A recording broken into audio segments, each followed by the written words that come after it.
یہ 70 کی دہائی کی بات ہے۔ شام کے وقت کراچی کے سول اسپتال سے ایک ایمبولینس سندھ کے شہر سانگڑ کے لیے روانہ ہوئی۔ ایمبولینس میں ایک جوان لڑکی کی میت موجود تھی جو کچھ دیر قبل ہی ٹی بی جیسے موذی مرض کے ہاتھوں ہلاک ہوئی تھی۔ میت کے ہمراہ لڑکی کی والدہ اور دیگر احباب تھے، جبکہ اس ایمبولینس کو ایک باریک شخص چلا رہا تھا۔ ایمبولینس میں سوگ کا ماحول تھا، جبکہ میت اور لواحقین کی دیکھ بھال کے لیے ایک نوجوان نرس بھی ایمبولینس میں موجود تھی۔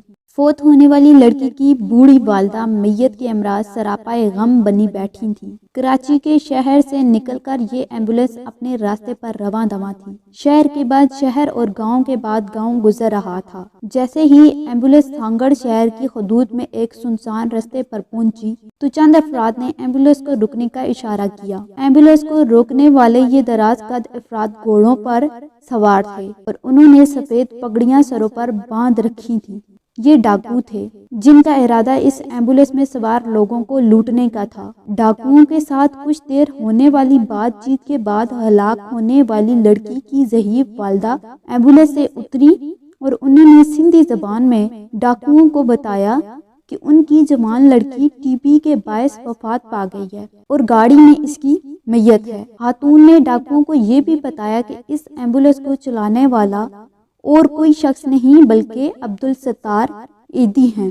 یہ سننا تھا کہ ڈاکو گھوڑوں سے اتر آئے۔ ایمبولینس کے ڈرائیور کو بغور اوپر سے نیچے تک اس انداز میں دیکھا جیسے وہ بزرگ خاتون کے قول کی تصدیق کرنا چاہ رہے ہوں۔ ایدھی صاحب کو سر سے پاؤں تک دیکھنے کے بعد ایک ڈاکو بولا، ہم مر جائیں گے تو ہمیں ہمارے ماں باپ لینے نہیں آئیں گے، ہمیں یقین ہے تم لینے آؤ گے اور ہماری قبر پر مٹی بھی ڈالو گے۔ یہ کہہ کر ڈاکو نے ایدھی صاحب کا ہاتھ چوما اور اپنی جیب سے ایدھی فاؤنڈیشن کے لیے 100 روپے چندہ دیا اور ایمبولینس کو عزت و احترام سے رخصت کر دیا۔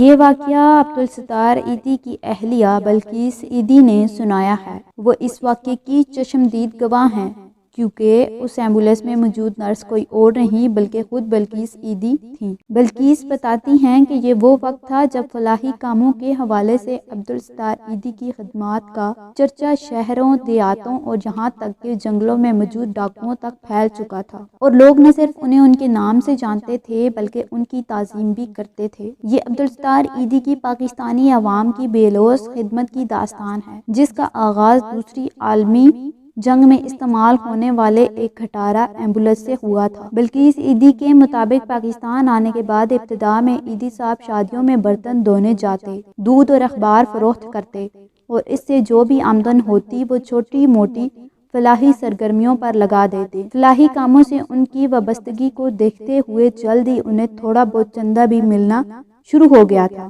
کراچی آ کر ایدھی صاحب نے جو پہلا کام کیا وہ یہ تھا کہ انہوں نے کراچی کے علاقے مٹھادر میں ایک چھوٹے سے کمرے میں ڈسپنسری قائم کی، جہاں آس پاس کے علاقوں بالخصوص لیاری میں رہائش پذیر غریب افراد کو طبی سہولیات فراہم کی جاتی تھیں۔ 1956 میں ایدھی صاحب نے جو پہلی ایمبولینس خریدی تھی وہ دراصل ایک پرانی ہیل مین وین تھی جو دوسری عالمی جنگ میں استعمال ہوئی تھی۔